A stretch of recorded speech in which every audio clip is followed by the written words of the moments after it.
হচ্ছে অর্থের সময় মূল্য। তো অর্থের সময় মূল্য হচ্ছে টাইম ভ্যালু অফ মানি। ভাইয়া, এই টাইম ভ্যালু অফ মানি জিনিসটা কি? আমরা সবাই জানি যে আমাদের সময়ের সাথে সাথে অর্থের যে বর্তমান মূল্য মানে আজকের যে মূল্য, এই মূল্য এবং ভবিষ্যৎ মূল্যের মধ্যে একটা পার্থক্য সৃষ্টি হয়। এই পার্থক্যটাকেই মূলত আমরা কি বলি ভাইয়া? আমরা অর্থের সময় মূল্য বলি। তাহলে অর্থের সময় মূল্য জিনিসটা কি? আসসালামু আলাইকুম স্যার। ওয়ালাইকুম আসসালাম। জান্নাত, তাহেরা জান্নাত, কেমন আছো? ওকে, আমরা তাহলে অর্থের সময় মূল্য জিনিসটা কি ভাইয়া? সময়ের সাথে সাথে খেয়াল করো, ধরো আজকে তুমি মার্কেটে গিয়ে 100 টাকা দিয়ে ডিম পাবা, ধরো তুমি সাপোজ 10টা, তাহলে 100 টাকায় তুমি কয়টা ডিম পাচ্ছ? 10টি ডিম পাচ্ছ। তো কিন্তু 1 বছর পর তুমি যদি 100 টাকা খরচ করো, হয়তো তুমি ডিম পাবা হচ্ছে 8টি। তার মানে এখনকার 10টা ডিমের যে মূল্য, 1 বছর পরের 8টা ডিমের সেই মূল্য হয়। এটাই হচ্ছে আমাদের অর্থের সময় মূল্যের মেইন বিষয়। অর্থাৎ সময়ের সাথে সাথে অর্থের বর্তমান মূল্য এবং ভবিষ্যৎ মূল্যের মধ্যে একটা পার্থক্য সৃষ্টি হয়, যেটাকে আমরা মূলত অর্থের সময় মূল্য বলি।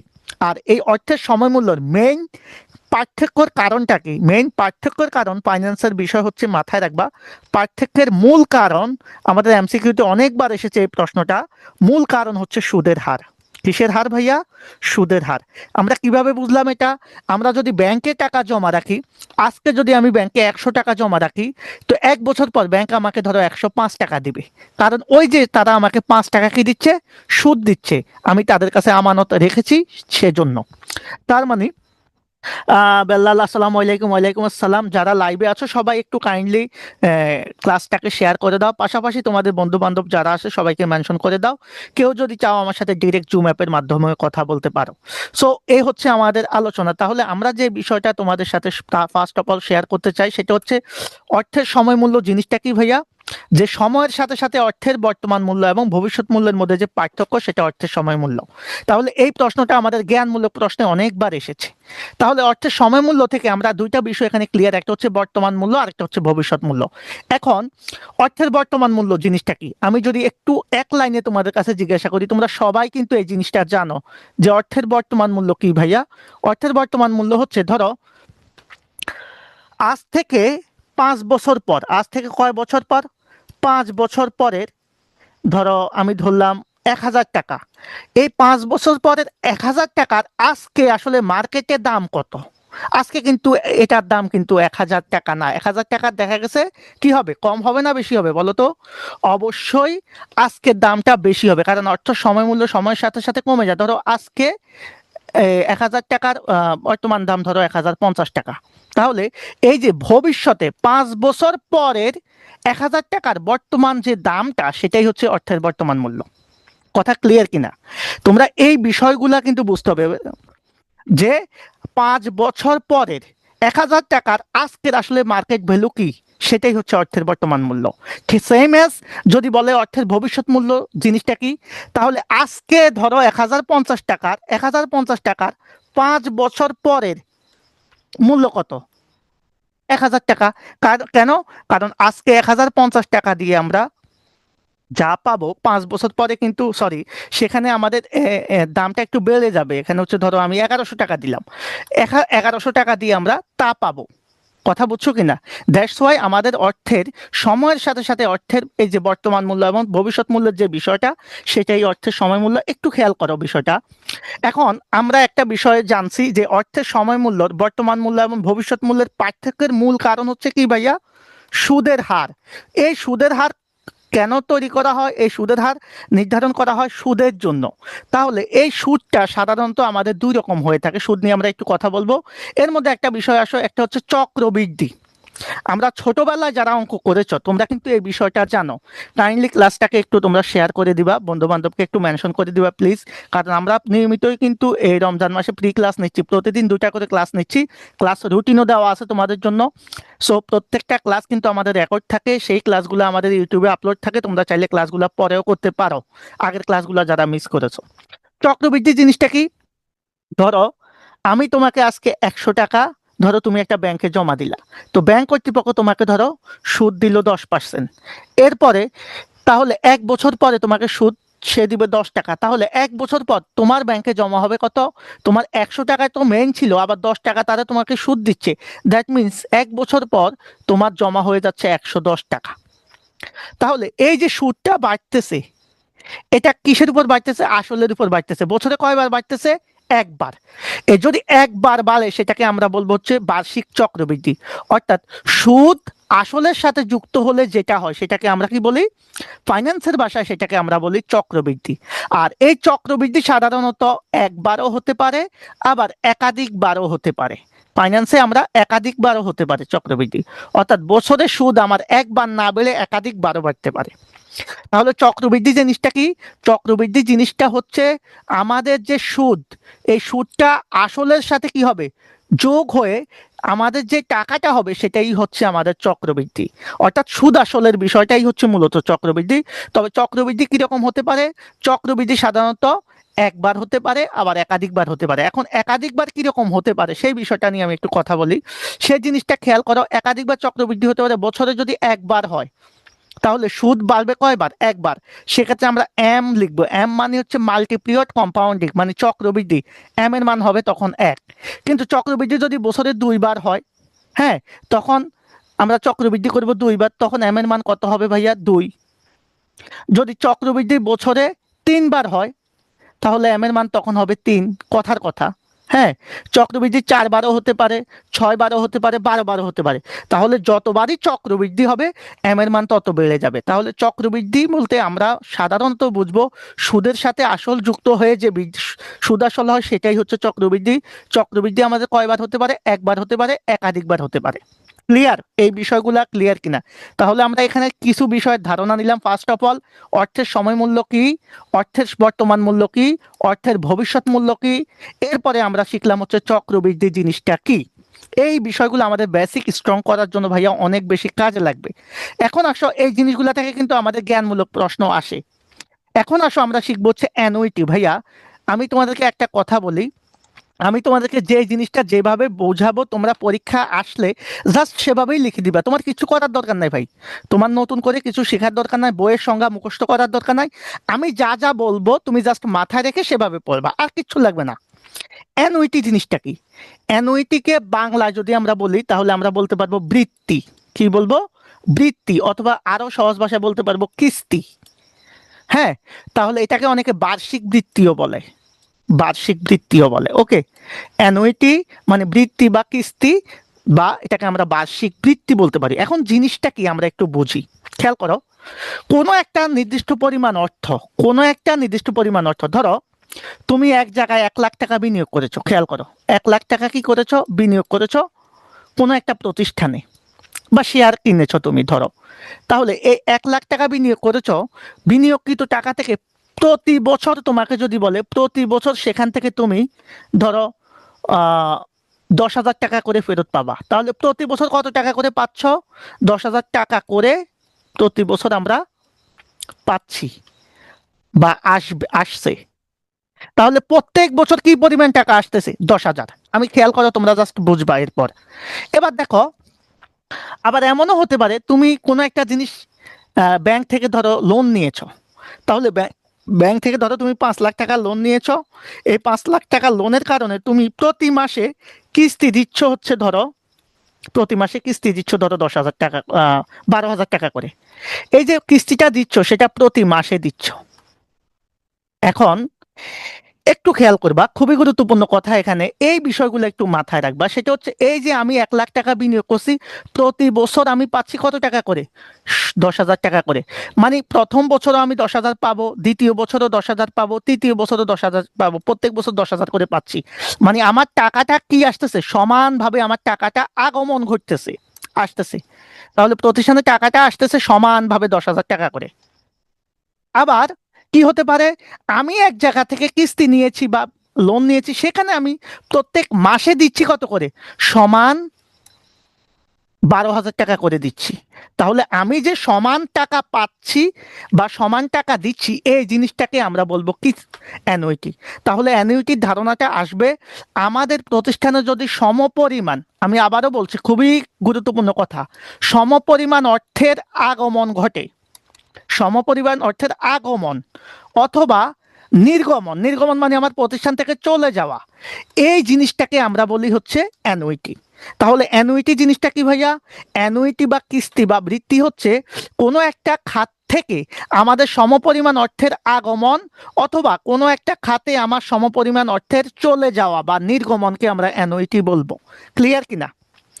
অ্যানুইটি ক্লিয়ার কিনা? সবাই একটু কমেন্টে জানাও তো আমাকে, যারা লাইভে আছো বুঝছো কিনা। তোমরা না বুঝলে আমি আবারও বুঝাবো, আর চাইলে আমার সাথে ডিরেক্ট কথাও বলতে পারো, কমেন্টও জানাতে পারো, আমি সব সুযোগ রেখেছি ভাইয়া তোমাদের জন্য। আর আমরা কিন্তু প্রতিদিন প্রতিদিন কিন্তু আমরা 2টা ক্লাস নিচ্ছি। সকাল 10টায় একটা ক্লাস হচ্ছে তোমাদের অ্যাকাউন্টিং ক্লাস, আর রাত 10টা 20 মিনিটে আমাদের রুটিন দেওয়া আছে। 10টা 20 মিনিটে আমাদের ক্লাস হচ্ছে ফাইন্যান্স অথবা ম্যানেজমেন্ট। ওকে, আপাতত 3টা সাবজেক্ট আমরা পড়াচ্ছি, পাশাপাশি আমরা মার্কেটিংটাও তোমাদেরকে শেখাবো। সো সবাইকে রিকোয়েস্ট করবো, সবাই বন্ধু বান্ধব সহ ক্লাসে যুক্ত থাকবা, ইনশাল্লাহ তোমাদের জন্য ভালো কিছু জিনিস অপেক্ষা করতেছে। আর যারা আমার এখনো গাইডলাইনটা পাও নাই, যারা আমার সাজেশন পিডিএফটা নাও নাই, তারা আমাকে ইনবক্স করবা, আমি দিয়ে দিব ইনশাল্লাহ। ওকে, তাহলে বৃত্তি বা অ্যানুইটি জিনিসটা কি সবাই ক্লিয়ার? আমরা একটু কমেন্ট নিতে চাচ্ছি। Okay, thank you very much Zahid Hasan, শুধু একজন ক্লিয়ার হয়েছ। তাহলে আমার সোজা কথা হচ্ছে কোনো একটা খাত থেকে নগদ অর্থের আগমন সেটা সমপরিমাণ হতে হবে, অথবা আমার নগদ অর্থের নির্গমন মানে চলে যাওয়া সেটাও সমপরিমাণ।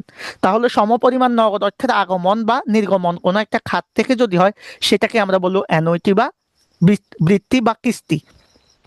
আমি আশা করি আজকের পর থেকে তোমাদের আর কখনোই অ্যানুইটিতে ভাইয়া আর একটু প্লিজ, এটা ফিনান্স ক্লাস, হ্যাঁ এটা ফিনান্স ক্লাস, আমি আর একটু বুঝাবো। বিষয়টা হচ্ছে আমি এটাকে একটু মুছে দিয়ে তোমাদেরকে দেখাই। ধরো আমরা আমাদের গ্রাম অঞ্চলে দেখবা যে অনেকে কিস্তি নেয়। তোমরা ওই যে কিস্তিওয়ালার নাম শুনেছো না? তোমরা অবশ্যই জানো সেটা কিস্তিওয়ালা বলতে কি বুঝি। আমি কোনো একটা জায়গা থেকে লোন নিয়েছি, তো খেয়াল করো, ধরো তুমি 5 লাখ টাকা ঋণ নিয়েছো। কত টাকা ভাইয়া? 5 লক্ষ টাকা ঋণ নিয়েছো কোনো একটা জায়গা থেকে। তো এটার জন্য ধরো প্রতি মাসে তুমি একটা টাকা দিচ্ছ তাদেরকে। ধরো প্রতি মাসে যদি তুমি 15,000 টাকা করে দিচ্ছ, তাহলে তুমি প্রথম মাসে কত দিচ্ছ? 15,000। দ্বিতীয় মাসে কত দিবা? 15,000। এভাবে কিন্তু তুমি দিতেই থাকবা, তৃতীয় মাসে 15,000, এভাবে ক্রমান্বয়ে দিতে দিতে তুমি এই 5 লাখ টাকা পরিশোধ করবা। তাহলে এই ঋণের বিপরীতে তোমার যাচ্ছে কি কত টাকা করে? 15,000 টাকা, 15,000 টাকা, 15,000 টাকা, 15,000 টাকা। এই যে সমপরিমাণ অর্থ চলে যাচ্ছে, এটাকে আমরা বলবো বৃত্তি বা কিস্তি। অর্থাৎ কোনো একটা খাতে আমাদের সমপরিমাণ নগদ অর্থে চলে যাওয়া অথবা নগদ অর্থ আসা। ধরো তুমি কোনো এক জায়গায় বিনিয়োগ করছো 10 লক্ষ টাকা। হ্যাঁ, এই 10 লক্ষ টাকা যে তুমি বিনিয়োগ করেছো, সেখান থেকে তোমার নগদ অর্থ আসতেছে। তাহলে সেখান থেকে ধরো নগদ অর্থ আসতেছে প্রতি বছর 10,000 টাকা করে, বা প্রতি মাসে 10,000 টাকা করে। আমি মাসেও আসতে পারে, বছরেও আসতে পারে। তাহলে এই যে 10,000 টাকা করে আসতেছে, এটাকে আমরা বলি নগদ আন্তঃপ্রবাহ। আমরা সবাই জানি প্রতিষ্ঠানের নগদ অর্থের আগমনকে আমরা কি বলি? নগদ আন্তঃপ্রবাহ। প্রতিষ্ঠান থেকে নগদ অর্থে চলে যাওয়াকে বলা হয় বহিঃপ্রবাহ। বহিঃপ্রবাহ মানে আমার নগদ টাকা চলে যাওয়া, আর আন্তঃপ্রবাহ মানে হচ্ছে আমার নগদ টাকা প্রতিষ্ঠানে আসা। সবাই ক্লিয়ার কিনা? তাহলে সমপরিমাণ আন্তঃপ্রবাহ এবং বহিঃপ্রবাহের যে ধারাটা, সেটাকে আমরা বলবো অ্যানুইটি বা কিস্তি বা বৃত্তি বা বার্ষিক বৃত্তি। আশা করি তোমরা বিষয়টা ক্লিয়ার। তাহলে এই কিস্তির বৈশিষ্ট্যটা কি হবে? কিস্তির বৈশিষ্ট্যটা সবসময় হবে, মনে রাখবা, টাকাটা কি হবে? সমপরিমাণ হবে। মানে এমন না তুমি প্রথম মাসে 15,000 টাকা পাচ্ছ, পরের মাসে আবার 10,000 পাচ্ছ, তাহলে কিন্তু সেটা অ্যানুইটি হবে না। অথবা তুমি প্রথম মাসে 10,000 টাকা দিচ্ছ, পরের মাসে 12,000 টাকা দিচ্ছ বা 9,000 টাকা দিচ্ছ, সেটা কিন্তু অ্যানুইটি হবে না। অ্যানুইটি মানে হচ্ছে সমপরিমাণ নগদ অর্থের আগমন এবং নির্গমন, যেটা একটা নির্দিষ্ট খাতে হবে বা খাত থেকে আসবে। ওকে, সেটাই কিস্তি অ্যানুইটি। তো এখান থেকে আমরা অ্যানুইটির প্রকারভেদটা একটু বলবো। দেখো আমরা অ্যানুইটি কি কথা বললাম, এখন এই সংজ্ঞাটা একটু দেখে নিই। দেখো, একটা নির্দিষ্ট সময়ের জন্য সমপরিমাণ মানে ওই যে 10,000 হলে সবসময় 10,000ই থাকবে, যদি 15,000 হয় তাহলে সেটা 15,000ই হবে, কম বেশি হবে না। নগদ প্রবাহের, নগদ আন্তঃপ্রবাহ। আন্তঃপ্রবাহ মানে কি ভাইয়া? আমরা বলেছি স্যার এই অধ্যায়টা পড়া আছে আমার, থ্যাংক ইউ, তারপরেও আসো সেজন্য ধন্যবাদ। আন্তঃপ্রবাহ মানে নগদ অর্থে আসা, আমার প্রতিষ্ঠানে যত টাকা নগদ আসে, নগদ আসা। ওকে, এরপরে আমরা চতুর্থ অধ্যায় করাবো, কোনো সমস্যা নাই, ধারাবাহিকভাবে করাবো। আর বহিঃপ্রবাহ মানে হচ্ছে নগদ অর্থ চলে যাওয়া। চলে যাওয়া। ক্লিয়ার কিনা? এটার ধারাকে আমরা কি বলি? অ্যানুইটি বলি। কথা কি বুঝছো? আর এটা নির্দিষ্ট সময়ের জন্য একই পরিমাণ অর্থ কিস্তিতে প্রাপ্তি বা প্রদানকে বোঝাবে, একই পরিমাণ। কথা বুঝছো? তাহলে সম পরিমাণ অর্থ হতে হবে, আর এটা নগদ প্রবাহের একটা ধারা। ওকে, এই বিষয়টা। তাহলে অ্যানুইটি আমরা দুই প্রকার এখন পড়বো। একটা হচ্ছে, খেয়াল করো, সাধারণ অ্যানুইটি। অ্যানুইটি কয় প্রকার ভাইয়া? দুই প্রকার। এগুলা কিন্তু আমাদের এমসিকিউতে আসে, বা আমাদের কি বলে, আমাদের জ্ঞানমূলক প্রশ্নের জন্য খুব গুরুত্বপূর্ণ, জ্ঞানমূলক প্রশ্ন। আজকে আমি একটা সাজেশন দিব তোমাদেরকে। দেখো, আমি একটু দেখাই তোমাদেরকে একটা বিষয়, তোমাদের অনেক ভালো লাগবে। অধ্যায়টা যখন আমরা শেষ করব, মানে বেসিক আলোচনার পরে, আমরা কিন্তু জ্ঞানমূলক প্রশ্নের একটা সাজেশন দিয়ে দেব। এই যে জ্ঞান, এই অধ্যায় থেকে আমাদের ক নাম্বারের জন্য আমার কি কি প্রশ্ন আসতে পারে ভাইয়া, খুবই গুরুত্বপূর্ণ। তাহলে এই যে অর্থের সময় মূল্য কি, আমরা শুরুতেই বলেছি, সময়ের সাথে সাথে অর্থের বর্তমান এবং ভবিষ্যৎ মূল্যের যে পার্থক্য, সেটাই অর্থের সময় মূল্য। তাহলে এই যে এই প্রশ্নটা কোন কোন বোর্ডে আসছে, কত সালে আসছে, এরপরে অর্থের বর্তমান মূল্য কি, অর্থের ভবিষ্যৎ মূল্য কি, আমাদের প্রত্যেকটা এই যে জ্ঞানমূলক প্রশ্ন খুব সুন্দরভাবে আমাদের ব্যাখ্যা সহ দেওয়া আছে। দেখছো কতটা সুন্দর করে দিয়েছি আমি, যাতে বার্ষিকী কি, বা কিস্তি কি, বৃত্তি কি, অ্যানুইটি কি, বার্ষিক বৃত্তি কয় প্রকার, হ্যাঁ, তো এই বিষয়গুলো, এই যে সাধারণ বার্ষিক বৃত্তি কি, অগ্রিম কি, বিলম্বিত কি, এই জিনিসগুলো আমরা দেখবো। এরপরে আমরা অনুশীলনের সৃজনশীল প্রশ্নগুলো আলোচনা করব। প্রত্যেকটা প্রশ্নের ম্যাথ সহ আমরা বোর্ড প্রশ্নগুলো সমাধান করব।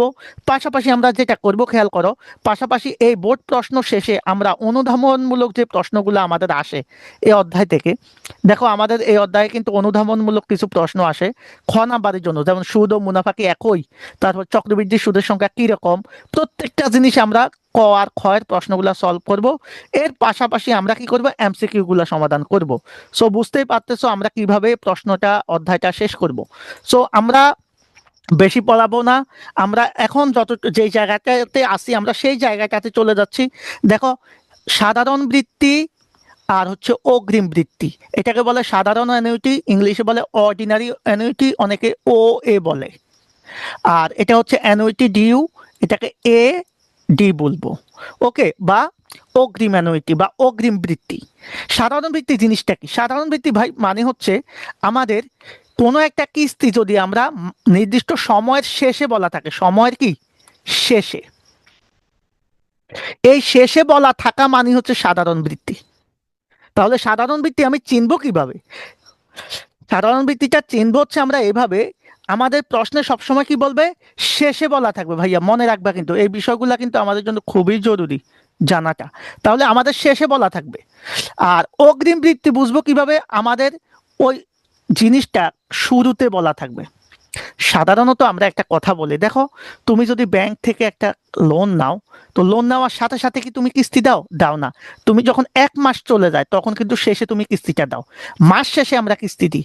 তার মানে সাধারণ বৃত্তি বা সাধারণ অ্যানুইটি বলতে আমরা বুঝবো যেটা মেয়াদ শেষে হয় বা নির্দিষ্ট সময়ের শেষে হয়।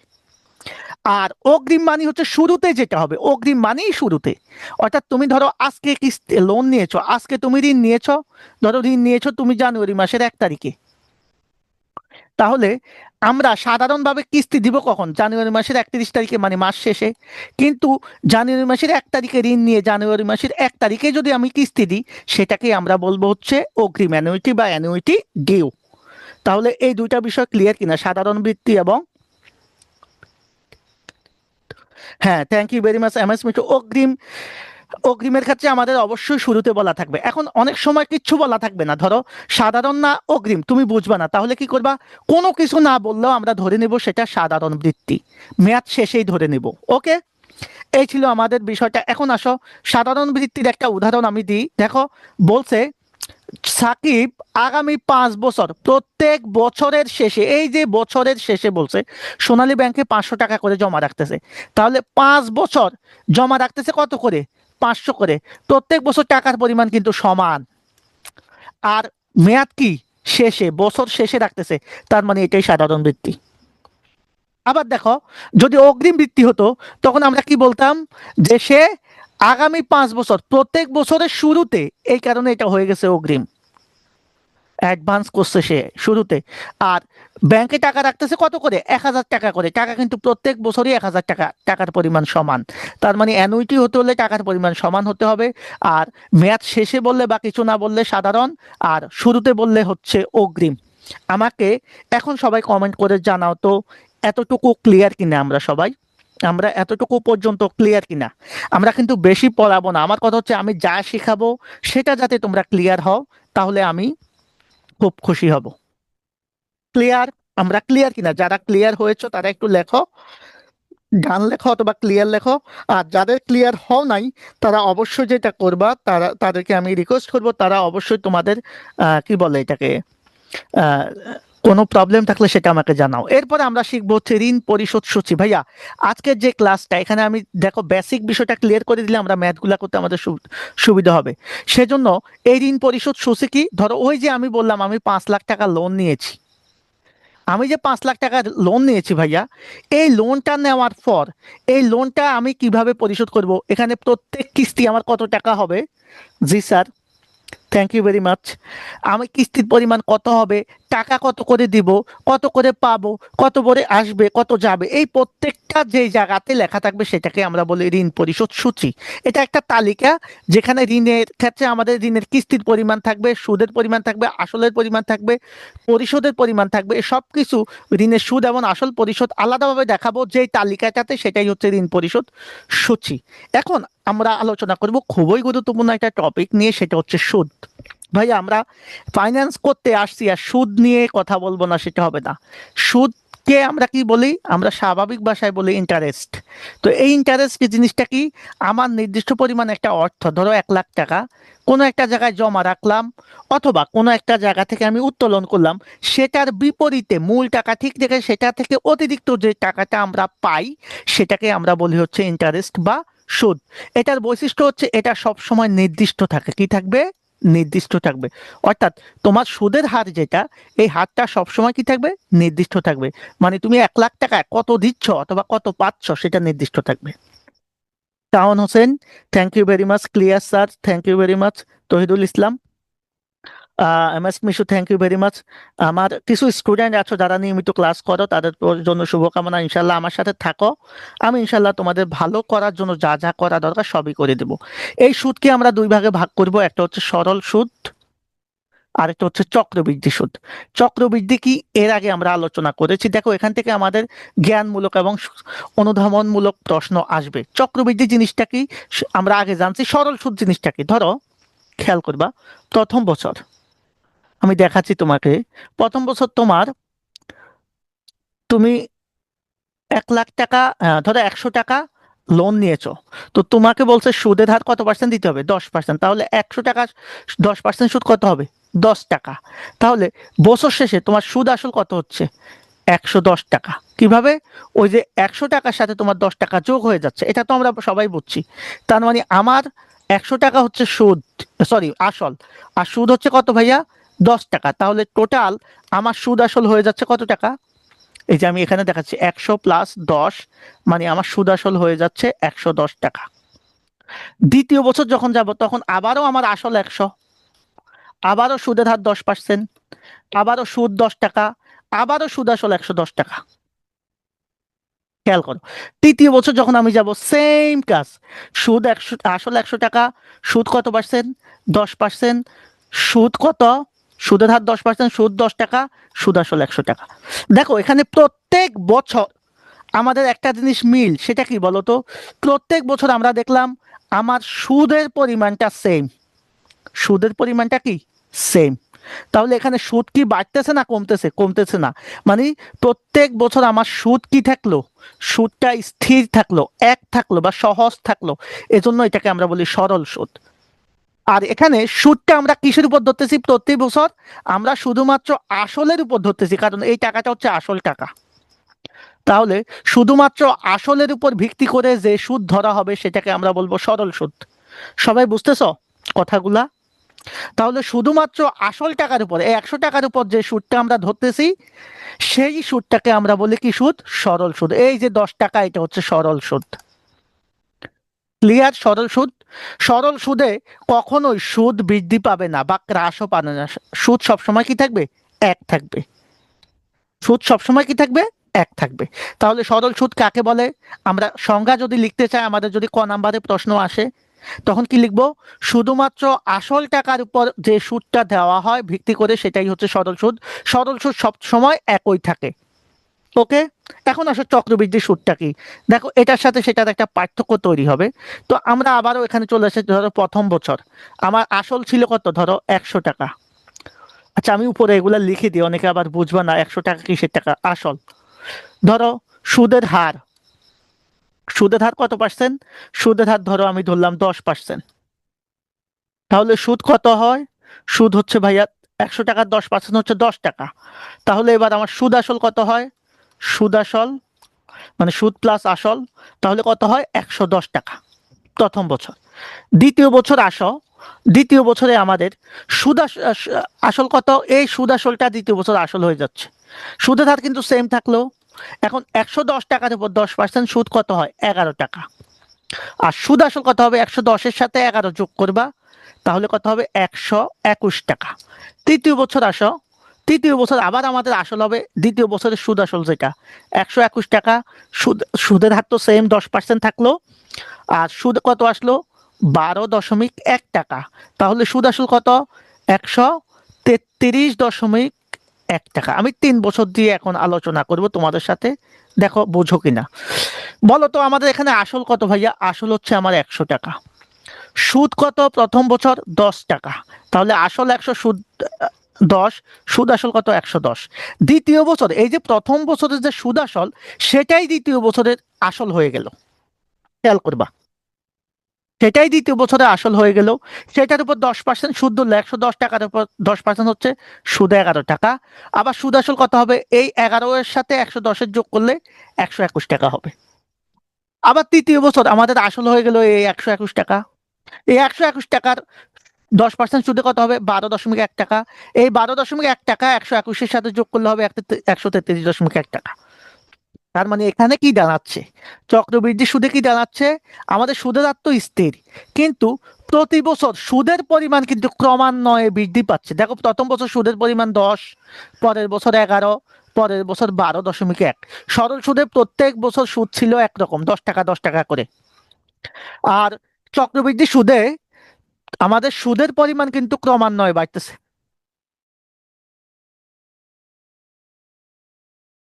হ্যালো, তাহলে চক্রবৃদ্ধি সুদে আমাদের সুদের পরিমাণ কিন্তু প্রত্যেক বছর ক্রমান্বয়ে বৃদ্ধি পাচ্ছে। ওকে, তাহলে কিসের উপর বৃদ্ধি পাচ্ছে? আমাদের সুদ আসলের উপর। কারণ সরল সুদে আমাদের প্রথম বছর আসল ছিল কত?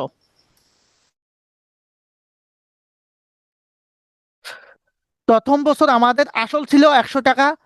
প্রত্যেক বছর ভাই আমরা কিন্তু সুদ ধরেছি সেই আসলের উপরই, 100 টাকার উপরই প্রত্যেক বছর সুদ ধরেছি। কিন্তু চক্রবৃদ্ধি সুদে কি হচ্ছে? এই আসলের সাথে সুদ যোগ হয়ে বৃদ্ধিপ্রাপ্ত সুদ আসলের উপর পরের বছর সুদ হচ্ছে। কথা বুঝছো কিনা? এর পরের বছর আবার এই এই যে আসল এটার সাথে সুদ যোগ হয়ে যে সুদ আসল হয়েছে, তৃতীয় বছর গিয়ে সেই সুদ আসলের উপর ভিত্তি করে আবার সুদ হয়েছে। তার মানে চক্রবৃদ্ধি সুদ কাকে বলে? আমরা এভাবে সংজ্ঞাটা লিখব: সুদ আসলের সাথে যোগ হয়ে বৃদ্ধিপ্রাপ্ত সুদ আসলের উপর যে সুদ ধরা হয় সেটাকে আমরা বলবো চক্রবৃদ্ধি সুদ। আর শুধুমাত্র আসলের উপর ভিত্তি করে যে সুদ ধরা হতো সেটা সরল সুদ। চক্রবৃদ্ধি সুদ হচ্ছে সুদ আসলের সাথে যোগ হয়ে বৃদ্ধিপ্রাপ্ত সুদ আসলের উপর যে সুদটা ধরা হবে সেটা চক্রবৃদ্ধি সুদ। এটা একটা সংজ্ঞা।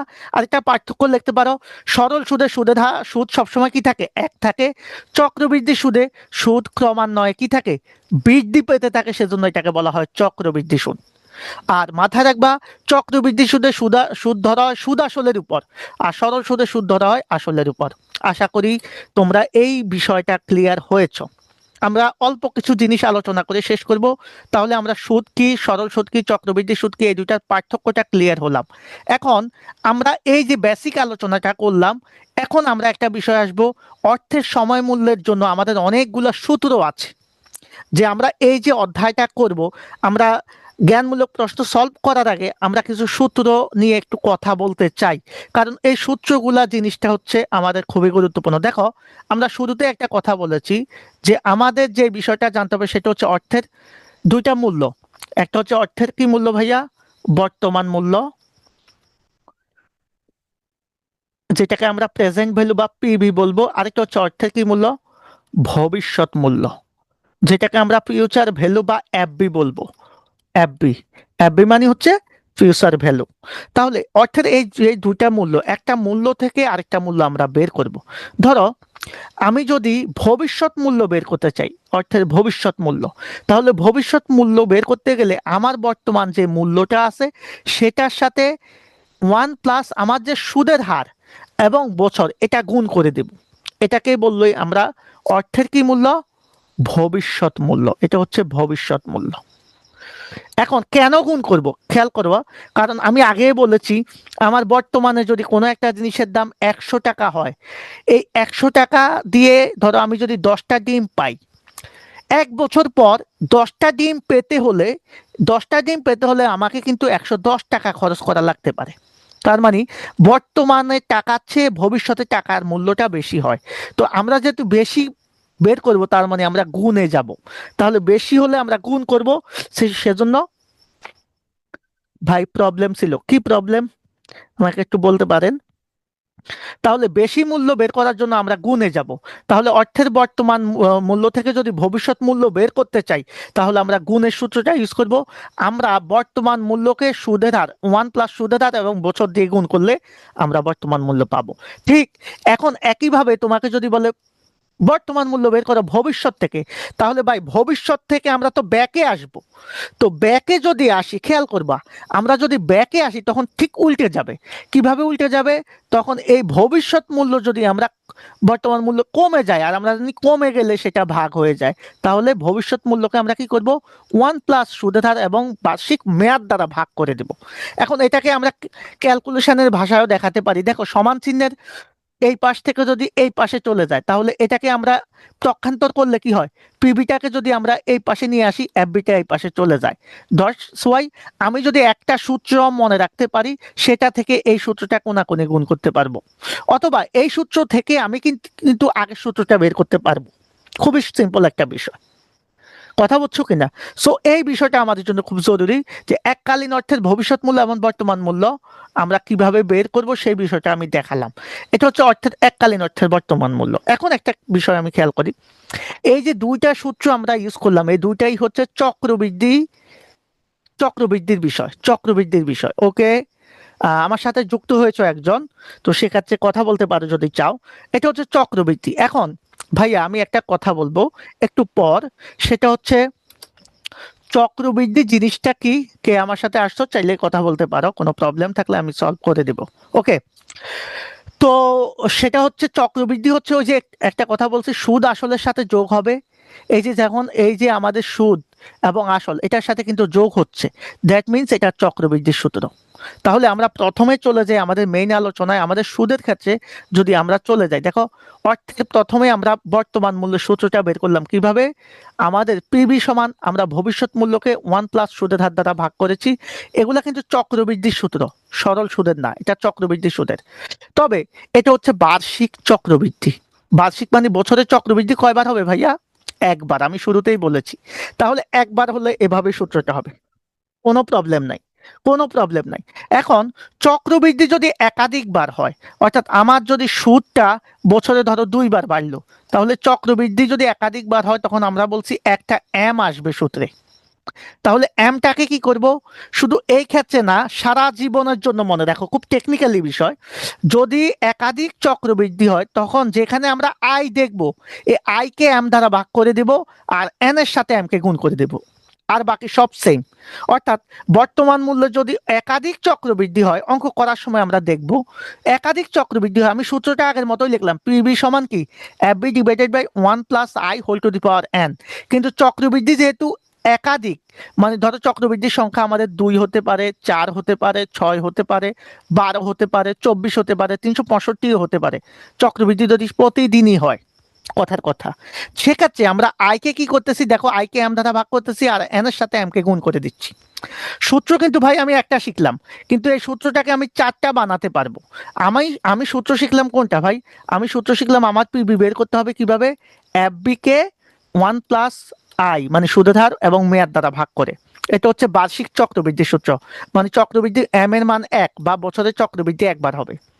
কিন্তু যদি একাধিকবার হয় তখন আমরা কি করব? কিচ্ছু করব না, জাস্ট আই কে এম দ্বারা ভাগ করব আর এন এর সাথে এম কে গুণ করব। এই যে একটা সূত্রের জায়গায় আরেকটা সূত্র, দুইটা সূত্র হয়ে গেল। সেম ভাবে আমরা যদি ফিউচার ভ্যালু বের করতে চাই, তাহলে ফিউচার ভ্যালু স্বাভাবিক সূত্রটা কি ছিল? PV into 1 + i whole to the power n। এটা হচ্ছে একবার চক্রবৃদ্ধি হলে। কিন্তু যদি একাধিকবার চক্রবৃদ্ধি হয়, আমরা কি করব? আই কে এম দ্বারা ভাগ করব আর এন এর সাথে এম কে গুণ করে দেব। আর এখানে এম মানে কি ভাইয়া? এম মানে হচ্ছে আমার বছরের চক্রবৃদ্ধির সংখ্যা একের বেশি হলে তখন এটা আসবে। আর এক হলে তো এটা আনলেও কোনো লাভ নাই, এক দিয়ে কোনো কিছুকে ভাগ করা আর গুণ করা একই কথা। তাহলে আমরা বর্তমান মূল্য এবং ভবিষ্যৎ মূল্যের এককালীন সূত্রটা দেখলাম। তবে একটা বিষয় এখানে আছে, এই যে এককালীন আমরা চারটা সূত্র দেখালাম, এই চারটা সূত্রের পরেও আমাদের কিন্তু অ্যানুইটি নিয়ে একটা কাজ আছে। তো অ্যানুইটি জিনিসটা কি, সেই জিনিসটা আমি একটু দেখাই এখান থেকে। ধরো আমরা বলেছি বৃত্তি সাধারণত 4 প্রকার, তবে আমরা বেসিক্যালি 2 প্রকার বৃত্তি নিয়ে কথা বলবো। একটা হচ্ছে সাধারণ বৃত্তি, এই জিনিসটা কি আমরা শুরুতে আলোচনা করেছি, যেটা সাধারণত মেয়াদ শেষে বলা থাকবে অথবা কোনো কিছু বলা থাকবে না। আর অগ্রিম বৃত্তি হচ্ছে যেটা মেয়াদ শুরুতে বলা থাকবে, অবশ্যই শুরুতে বলা থাকবে। তো এটার সূত্রটা কি খেয়াল করো। আমাদের অ্যানুইটিকে আমরা কি নামে ডাকি? আমি আগেও বলেছি এ নামে। অ্যানুইটি মানে কি? তাহলে প্রেজেন্ট ভ্যালু মানে বর্তমান মূল্য অ্যানুইটি। এখানে আর না দিয়ে আমরা এও দিতে পারবো। এ মানে হচ্ছে অ্যানুইটি। আর 1 - 1 / 1 + i whole to the power n, পুরাটাকে আমরা আই দ্বারা ভাগ করব। কথা বুঝছো কিনা? পুরোটাকে আমরা আই দ্বারা ভাগ করব। এখন এই সূত্রটা থেকে আমরা আবার 4টা বা 5টা সূত্র বানাতে পারি। দেখো আমি যদি ধরো প্রেজেন্ট ভ্যালু অ্যানুইটির সূত্রটা শিখি, প্রশ্ন বই ভেদে এখানে আলাদা থাকতে পারে। তাহলে আমাদের সূত্রটা কি হয়? 1 - 1 খেয়াল করো 1 + i whole to the power n। এই পুরাটাকে আমরা ভাগ করব আই দ্বারা। এটাই হচ্ছে আমাদের বর্তমান মূল্যের কিস্তির সূত্র। যদি আমাদের অ্যানুইটির সূত্র বের করতে চাই, তাহলে এটা হচ্ছে বর্তমান মূল্য, বর্তমান বার্ষিক বৃত্তির। আমি জাস্ট এটা লিখলাম। এখন একটা খেয়াল করো, আমি কিন্তু সূত্রটা তোমাদেরকে বানানো শিখাচ্ছি, এখানে মুখস্থ করার কিচ্ছু নাই। অনেকে সূত্র মুখস্থ করে, মুখস্থ করার কিচ্ছু নাই। এখন খেয়াল করো, যদি এখানে একাধিক চক্রবৃদ্ধি হয়, এটাও বার্ষিক চক্রবৃদ্ধি মানে এম এখানে নাই। এখন যদি একাধিক চক্রবৃদ্ধি হয়, সেম সূত্র তুমি লিখবা পিভিএ। দেখো কত মজার, এ ইন্টু 1 - 1 কি হচ্ছে 1 + i whole to the power n। পুরাটাকে ভাগ করলাম আমরা কি দ্বারা? আই দ্বারা। দেখো আমরা বলছি যদি একাধিক চক্রবৃদ্ধি হয়, আমরা কি করব? আগের কত আমাদের যে আই আছে, আই কে আমরা এম দ্বারা ভাগ করব, এন এর সাথে এম কে গুণ করব, আই কে আমরা এন দ্বারা ভাগ করব, শেষ। সেম সূত্রকে তুমি আরেকবার লিখলা। এখন এটা তো বর্তমান মূল্যের স্বাভাবিক বৃদ্ধি। এখন তোমাকে যদি অগ্রিম বলে ভাইয়া, এই সূত্রটাই আবার লিখে দিবা। অগ্রিম বৃদ্ধির ক্ষেত্রে পিবিএ যা আছে তা 1 দেখো 1 - 1 / 1 + i whole to the power n। এই পুরাটাকে আমরা ভাগ করবো কি দ্বারা? আই দ্বারা। দেখো খুবই ইজি, সূত্রটা একটু মাথায় রাখো। এটাই হচ্ছে স্বাভাবিক বৃত্তির সাধারণ বৃত্তির সূত্র, কিন্তু অগ্রিম হলে এটার সাথে জাস্ট 1 + iটা গুণ হবে। তাহলে আরেকটা সূত্র হয়ে গেল। আমরা একটা সূত্র থেকে 3টা সূত্র বের করলাম। আবার এখানে যদি একাধিক চক্রবৃদ্ধি হয়, তখন আরেকটা হবে।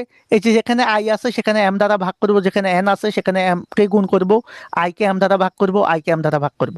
তাহলে আমাদের বৃত্তির প্রেজেন্ট ভ্যালুর বৃত্তির সূত্র বের হবে 4টা, ফিউচার ভ্যালুরও বৃত্তির সূত্র বের হবে এরকম 4টা। খুবই ইজি।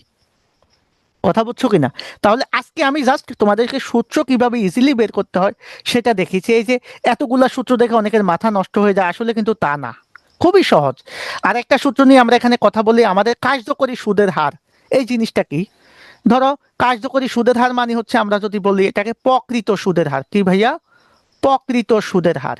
তো প্রকৃত সুদের হার আর কার্যকরী সুদের হার, এটাকে বলে ইএআর অথবা ইআইআর, ইফেক্টিভ ইন্টারেস্ট রেট অথবা ইফেক্টিভ অ্যানুয়াল রেট। এটাও আমাদের ওই যে চক্রবৃদ্ধি, এম মানে হচ্ছে কি? চক্রবৃদ্ধির সংখ্যা। তো বছরে আমাদের সুদের হার আর চক্রবৃদ্ধির সংখ্যা, এই কাজটা করলেই আমরা মূলত প্রকৃত সুদের হার পাবো। এই জিনিসটা কি? ধরো আমি তোমাকে একটা কথা বলি, নর্মালি আমার একটা কথা শোনো তোমরা। ধরো তুমি কোনো একটা জায়গায় 100 টাকা রাখছো। তো 100 টাকা রাখলে, খেয়াল করো ভাইয়া, খুবই মনোযোগ দিয়ে বিষয়টা একটু খেয়াল করবা। 100 টাকা জমা রাখার পর, 100 টাকা জমা রাখার পর সেখানে সুদ তোমাকে দিচ্ছে 10%। তাহলে তুমি সুদ পাচ্ছ 1 বছরে 10 টাকা, তোমার সুদ আসল হচ্ছে 110 টাকা। এটা হচ্ছে বার্ষিক চক্রবৃদ্ধি। চক্রবৃদ্ধি কি হচ্ছে? বার্ষিক হচ্ছে। তাহলে বছরে সুদ পাচ্ছ তুমি কয়বার? জাস্ট একবার। কিন্তু এমন যদি হয় এই 100 টাকাই তুমি রাখতেছো 10% হারে, কিন্তু চক্রবৃদ্ধি হচ্ছে 2বার, তাহলে এই যে 10% কারণ একবার 10 আবার 10, যদিও এটা এইভাবে হবে না, তখন কিন্তু আর তোমার 110 টাকা হবে না, তোমার এখানে 110 টাকার চেয়ে বেশি হয়ে যাবে। কারণ কি? তোমার সুদটা একের অধিকবার তোমাকে দেওয়া হচ্ছে। তাহলে আমাদের স্বাভাবিক যে সুদ আর চক্রবৃদ্ধির যে সুদ যদি একাধিকবার হয় সেটা কিন্তু একরকম হয় না। তাহলে আমাদের বার্ষিক চক্রবৃদ্ধি আর মাসিক চক্রবৃদ্ধির সুদের হার কখনো একরকম হবে না। এটাই হচ্ছে প্রকৃত সুদের হার। অর্থাৎ একাধিকবার চক্রবৃদ্ধির কারণে আমাদের সাধারণ সুদ এবং প্রকৃত সুদের মধ্যে যে পার্থক্য তৈরি হবে সেটাকে আমরা বলবো প্রকৃত সুদের হার বা কার্যকরী সুদের হার। আর চক্রবৃদ্ধি জিনিসটা তো আমরা জানি যে আমাদের কি হবে? সুদ আসলের সাথে যোগ হবে। আর দুইটা সূত্র এখানে আছে খুবই গুরুত্বপূর্ণ। দেখো, আজকের আলোচনা আমরা বেশি করবো না। একটা হচ্ছে রুলস অফ 72। রুলস অফ 72 জিনিসটা কি? ধরো কোনো একটা জায়গায় তুমি টাকা জমা রাখছো। ধরো তুমি একটা প্রজেক্টে 10 লাখ টাকা জমা রাখছো।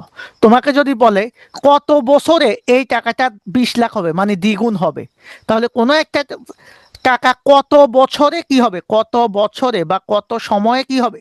টাকাটার পরিমাণ দ্বিগুণ হবে। যদি এটা জানতে চাই তখন আমরা ব্যবহার করব রুলস অফ 72। তো রুলস অফ 72-এ আমরা দুইটা বিষয় জানবো। একটা হচ্ছে বছর জানতে পারবো, মানে এন এর পরিমাণ জানতে পারবো। তাহলে এন এর পরিমাণ যখন আমি জানবো তখন আমরা ওই যে এটা তো রুলস অফ 72, সেজন্য 72-কে আমরা সুদের হার দিয়ে ভাগ করব। কিন্তু যদি তোমাকে বলে সুদের হার জানতে, তখন ঠিক উল্টা কাজ করবো, 72-কে আমরা বছর দিয়ে ভাগ করলে আমরা সুদের হারটা পাবো। আর এটা কখন ব্যবহার করব? কত বছরে কোনো নির্দিষ্ট পরিমাণ অর্থ কি হবে ভাই? দ্বিগুণ। এই দ্বিগুণের কথা বললে এবং সেটা যদি বার্ষিক হয় তখন আমরা ব্যবহার করব রুলস অফ 72। কিন্তু দ্বিগুণের কথা বলা আছে কিন্তু সেটা বার্ষিক না, সেটা একাধিকবার চক্রবৃদ্ধি হয়, তখন আমরা ব্যবহার করব রুলস অফ 69 বা 69। তো 69 হচ্ছে এমন একটা সূত্র, সেটা হচ্ছে একই জিনিস দ্বিগুণ হবে যদি বার্ষিক হয়, সেটা হবে রুলস অফ 72। যদি চক্রবৃদ্ধি একাধিকবার হয় বা বার্ষিক চক্রবৃদ্ধি না হয় তখন হবে রুলস অফ 69-এর ব্যবহার।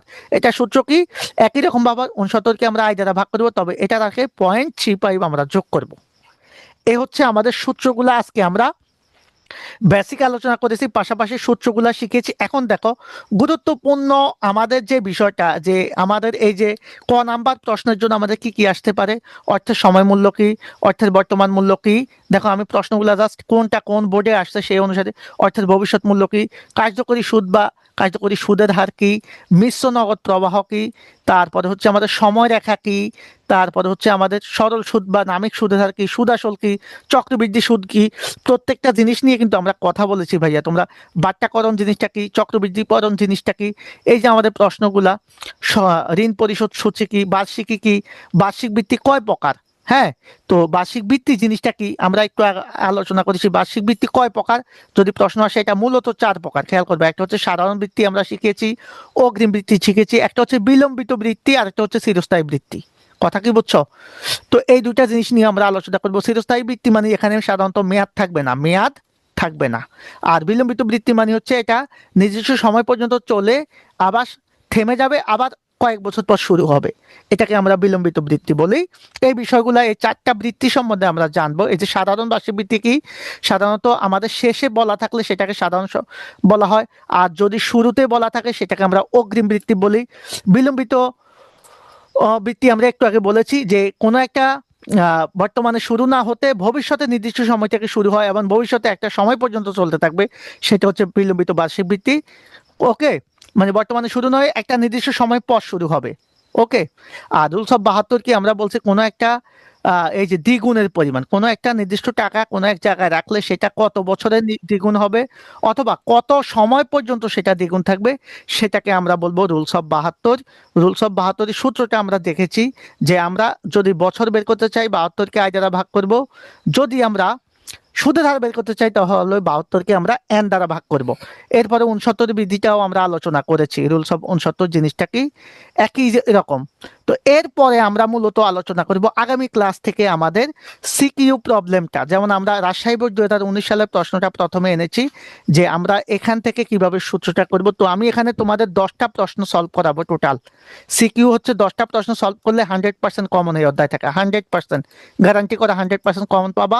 এমসিকিউ প্রশ্ন সলভ করাবো, এই অধ্যায় তোমাদের 100% ক্লিয়ার হয়ে যাবে, আর কোনো প্রশ্ন লাগবে না। তো আজকের ক্লাসে আমি মূলত ট্রাই করলাম তোমাদেরকে ফাইন্যান্সের এই অধ্যায়ের বেসিক এবং জ্ঞানমূলক প্রশ্নগুলোর একটা একটা ধারণা প্রশ্ন দেওয়ার ছিল। হ্যাঁ, বলেন। তৃতীয় অধ্যায় থেকে 2025 সালে একটা কঠিন প্রশ্ন আসছিল আর কি, ওইটা একটু সলভ দিলে ভালো হতো। তাহলে ওই প্রশ্নটা আপনি আমাকে করবেন, ইনবক্সে পাঠাবেন, সেটা নিয়ে আমরা এই ক্লাসেই আলোচনা করব, বা ক্লাস শেষে আমরা আলোচনা করব। কথা বুঝছেন কিনা? ওই প্রশ্নটা আমাকে পাঠাবেন, শুধু প্রশ্নটা পাঠালেই হবে। তাহলে আমরা ওই প্রশ্ন, কারণ আমরা তো প্রশ্নের আলোচনা এখনো শুরু করিনি, আমরা বেসিক আলোচনা করেছি। সো বেসিক আলোচনা শেষে আগামী ক্লাসে, অর্থাৎ আগামীকালকে আমরা প্রশ্ন আলোচনা করব। তো আগামী কালকে হয়তোবা তোমাদের ম্যানেজমেন্ট ক্লাস 2 দিন, ফাইন্যান্স ক্লাস 3 দিন, আমরা এইভাবে রেখেছি। হ্যাঁ, আপাতত রাতের ক্লাসগুলোতে নাকি আমাদের রুটিন দেখলে আমি বলতে পারবো। তো আগামীকালকে যদি ফাইন্যান্স কোন অধ্যায়টা ধরা হবে? ম্যানেজমেন্টটা নাকি ফাইন্যান্সটা? ম্যানেজমেন্টে কোন অধ্যায় ধরা মানে হবে আর কি? না, আমি এটা ফুল করে দেব, এটা আমি এই যে একটু পরে ইয়াতে ঢুকে ফুল করে দেব। যে অধ্যায়ের উপর স্টুডেন্টরা চাইবে আমরা সেই অধ্যায়টা নিয়ে আলোচনা করব। মূলত সেখানে ভোট যেখানে বেশি পড়বে সেটা নিয়ে আলোচনা হবে। ওকে, ফুল করে দিব গ্রুপে, সিক্রেট গ্রুপে, হোয়াটসঅ্যাপ গ্রুপে আছেন না আপনি? সেখানে ফুল করে দিব। ওকে। আর ওই প্রশ্ন যেটা ফাইন্যান্সের যে প্রশ্নটা, সেটা যদি কালকে ক্লাস থাকে আমাদের রুটিনে, কালকেই সলভ করব বা এরপরে সলভ করে দিব, তবে আমি সলভ করে দেবই, আজকে হোক পরে হোক। তো এর আগে আমাদের বোর্ড প্রশ্ন যেগুলো আছে গুরুত্বপূর্ণ, সেগুলো নিয়ে আমরা একটু কথা বলবো। যেমন এই যে অর্থের সময় মূল্য কি, সুদ আর মুনাফা কি একই অর্থবোধক কিনা, এই বিষয়গুলো নিয়ে আমরা আলোচনা করবো না, এগুলো আমাদের বেসিক আলোচনা শেষ। আমরা মূলত ম্যাথমেটিক্যাল বিষয়গুলো নিয়ে আলোচনা করব। ওকে। তো আজকের ক্লাসটা কেমন লাগলো আপনারা আসলে আমাকে জানাবেন। আমি কিন্তু আমার জায়গা থেকে ট্রাই করি। আমি আবারও একটা কথা বলি, আমি কিন্তু আপনাদের জন্য অনেক কিছু রেডি করছি। এই যে আমাদের সাজেশন, প্রত্যেকটা বিষয়েরও এরকম সাজেশন আছে। হ্যাঁ, অ্যাকাউন্টিং, হিসাব বিজ্ঞানে আপনি ক নাম্বারের জন্য, প্রথম অধ্যায় ক নাম্বারের জন্য কি পড়বেন, খ নাম্বার এবং গ এর জন্য কি করবেন, প্রত্যেকটা জিনিস ভাই সাজানো। কারণ আমার 15 বছরের অভিজ্ঞতা, 15 বছর বেশি অভিজ্ঞতা আমার, কিন্তু অ্যাডমিশনের বইও লেখা আছে। সো আমি একটা জিনিস রিকোয়েস্ট করবো, যারা চান যে অ্যাকাউন্টিং, ম্যানেজমেন্ট, ফাইন্যান্স, মার্কেটিং এই 4টা সাবজেক্টের দায়িত্ব আমাকে দিতে, তারা আমার সাথে যোগাযোগ করতে পারেন পার্সোনালি। আপনার এইচএসসিতে তো A+ নিশ্চিত, আমি মোটামুটি কোনো কিছু নিশ্চিত বলা যায় না, তবে আমি 100% গ্যারান্টি দিতে পারবো। আমার কথা মতো চললে আপনি 100% A+ পাবেন। পাশাপাশি অ্যাডমিশনে আপনি 70% প্রিপারেশন হয়ে যাবে অ্যাডমিশনের। সো যারা আমাকে চেনেন বা যারা এর আগে আমার ক্লাস করেছেন, তারা আমার সম্বন্ধে আইডিয়া আছে আমরা কিভাবে পড়াই, কিভাবে ক্লাস নিই। দেখেন, আমি কিন্তু ক্লাসে মজা করি না, অন্য কিছু করি না, আমি আপনাদের সময়টা ওয়েস্ট করি না। এই যে ধরেন 50 মিনিট পড়াচ্ছি, মানে 50 মিনিটে আপনার পিছিয়ে আমি ব্যয়। আমি চাইলে কিন্তু আধা ঘন্টা ফান করতে পারতাম, 10 মিনিট ফান করতে পারতাম। সো যারা সিরিয়াস স্টুডেন্ট, ভালো করতে চাও আসলে, গ্রুপে গ্রুপে না ঘুরে, তাহলে আমার সাথে যুক্ত হতে পারো। ইনশাল্লাহ প্রি ক্লাসগুলো করে অনেক কিছু পাবা। আর যারা একেবারে গোছানো প্রিপারেশন চাও শুরু থেকে এ টু জেড, তারা আমার সাথে আমার পেইড ব্যাচে অ্যাড হতে পারেন। তো আজকের ক্লাসটা আমরা এখানে রাখলাম। ইনশাল্লাহ আগামীকাল সকাল 10টায় দেখা হবে অ্যাকাউন্টিং ক্লাস নিয়ে। আমরা কার্যপত্র অধ্যায়ের সমাপনী দাখিলা এবং কার্যপত্রের বাকি অংশটা নিয়ে আলোচনা করব। রাতে আবার আমাদের ফাইন্যান্স বা ম্যানেজমেন্ট ক্লাস হবে। সে পর্যন্ত সবাই ভালো থাকবেন। আল্লাহ হাফেজ। সবাইকে ধন্যবাদ জানাচ্ছি ক্লাসে থাকার জন্য। আর আপনি আপনার প্রশ্নটা আমাকে দিয়ে দিবেন, আমরা সলভ করে দেবো ইনশাল্লাহ। আল্লাহ হাফেজ।